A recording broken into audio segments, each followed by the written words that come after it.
2003 Dodge Durango with a 4.7. Gonna change the oil and filter. First you wanna do is open your hood. Make sure your hood opens. Just kind of age, it might not open. But when you do get it open, make sure you lube your latch and your hood safety latch. And you can lube your hood hinges also. So now we got our hood open. Now we're gonna raise it up, jack it up, and support it properly, and put jack stands under it, or if you got a lift, raise it up on a lift. All right, we've got the vehicle in the air, got jack stands under it, supported properly, got the tires out the ground, so get the weight off of it. So now you want to do is you want to check tie rod in play. You want to grab the wheel here and here, 3 o'clock and 9 o'clock, push and pull. Don't feel no play in it. You can go like this way, 12 and 6. Check your wheel bearing, feels good. Do that to both sides, okay? You got it up in the air. Now look at your ball joints. And here's your ball joint boot. See the rust? Boot is torn, ball joint is bad. Same thing on this side, okay? It's 4-wheel drive. You're doing both anyway. The upper one, the boot is shot on it. That's up here, right there. And it's shot. Inspect your boots on your drive lines for your drive axles. They're good. So far we need ball joints, all right? So now what we're gonna do is drain the oil. You know? There's a socket left down that tie rod end. How about it? Okay. So now I'm gonna drain the oil. So there's your drain plug. It's a 13 millimeter. Use a 6-point. Get on it nice and square. And break it loose. All right. Line up your drain pan. So when you take the plug out, you don't miss and make a big mess. Gonna make a mess anyway, but so drain it.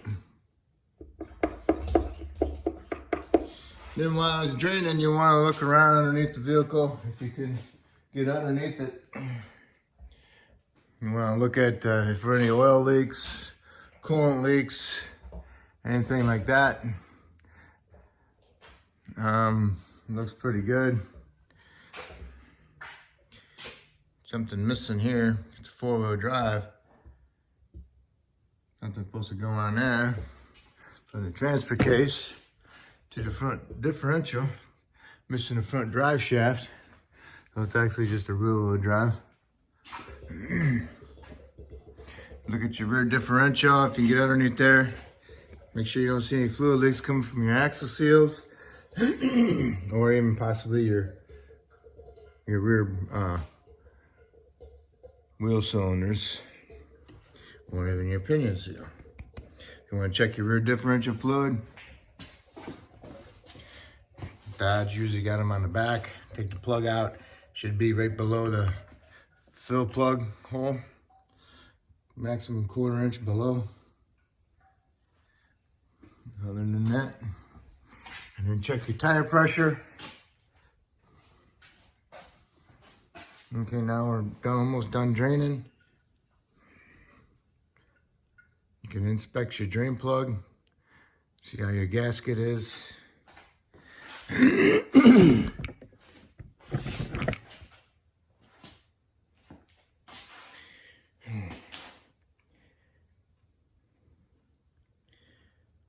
you got a new drain plug, you can go ahead and put it in there.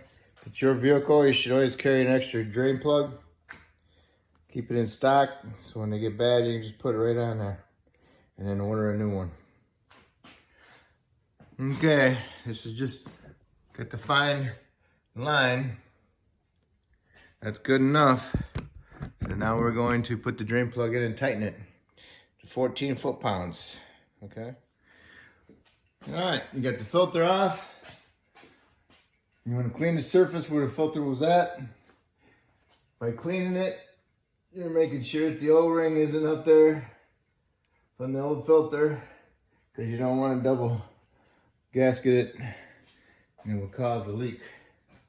And if you ever do that, it feels funny when you go to tighten it up. Put some oil or some anti-seize, is what I use, on the seal. You're doing that because that way you know you got a new O-ring in there, and you put some lubrication on it. All right. Get it up in there. Hand tighten it best you can. Now get your filter wrench on there. Give it an extra oomph, about a half more turn on that one. Okay, so when that one's done, oil is drained, drain plugs in, and oil filter's on and tightened. So now you need to do is check your tire pressures, check your rear differential fluid, check your differential fluid front, check your transfer case fluid. Transfer case has got a 10 millimeter Allen on it. I'll show that to you. All right. Okay, here's the drain, 10 millimeter Allen, and here's the fill level plug right here, it's a 10 millimeter Allen. Take it out, fluid should come out a little bit, or maximum 1/4 inch below, okay? Transmission, that's on top. Front differential is right here. Same thing, it's got a plug. Same thing, pull the plug out, it should come out a little bit, or maximum 1/4 inch below. All right, so do all that. And you got your tire pressures done. And we'll lower it down and we'll add our fluid. You wanna know what these differential plugs look like? It's just a rubber plug. Stick a screwdriver under it, pry it up, comes right off. Fluid should come out like that. Perfect. And you just get it on there and you just push it. Okay? That's simple. All right? And wipe off your mess and you're good.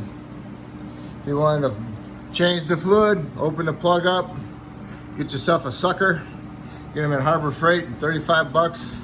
You gotta have an air compressor to use them. You can suck it out and put your new fluid in there according to the manufacturer and your owner's manual. All right, got the vehicle on the ground.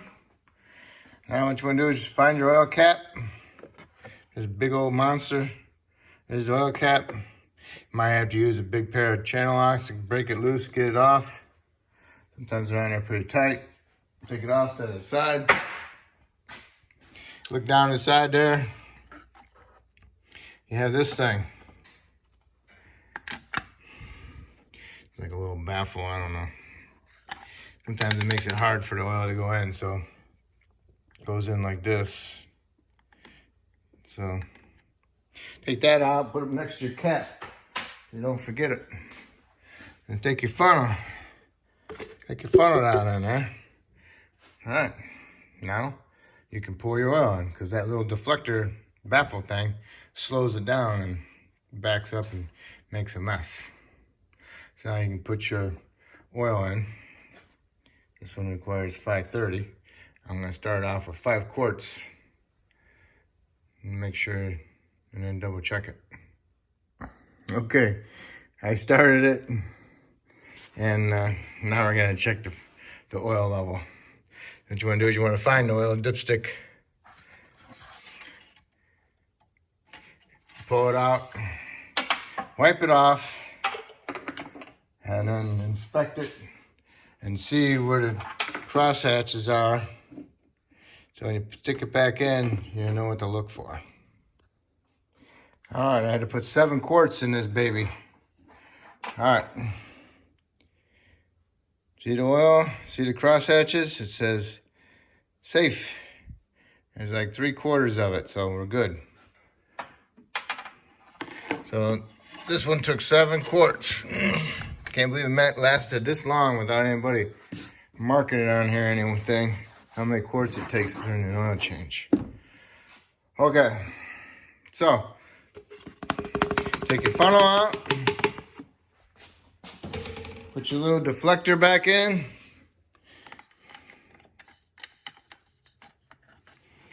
Remember? Flatness towards the back. Push it in there. Get your oil cap. I don't even feel it snap in there. That's good. Top off your washer solvent. Check your coolant level in your little reservoir. Make sure there's some in there. Fill your cap if it's not hot. Take the radiator cap off. And inspect inside there. And there ain't nothing in there. But I looked around, I didn't see nothing leaking. So we're gonna top it off and then we'll let it run and we'll recheck it. And then double check your brake fluid. See how the level is in that. You can always look through the side. If it's dirty, you should see it moving around in there. Then your air filter. This cover flips into these little clips on the side here. And you got these. Push them off. If you don't have it on properly, you have a hard time getting them on. Just pick it up. Hold the cover up. Pull your filter out. It ain't the greatest. Little squirrel, a little mice like to collect stuff in there. Clean that out, put a new filter on it. And remember, push it underneath these clips first, like that, and then put your clips in on the sides. Make sure you got it centered, otherwise you have a hard time putting them little latches back on. Okay? Make sure you put an oil change sticker on it for 3,000 miles. And double check your wiper blades. Put some new wiper blades on it. And that'll be it. Here. Listen to this one.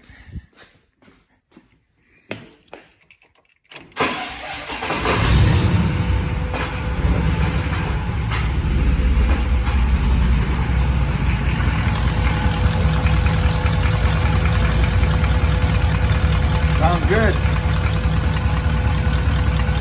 Some people, they just want to put a little bit of money in it. Keep it going. Just drive it. All right, well, that's how you change the oil. On the Durango, the V8 with a 4.7. So, the 5.9 is the same way. Alrighty, if I helped you with this oil change, that's great. You can help me, you can subscribe to me, and that way you can get more of my ideas on doing things. And if you already subscribed to me, I appreciate it, and I thank you.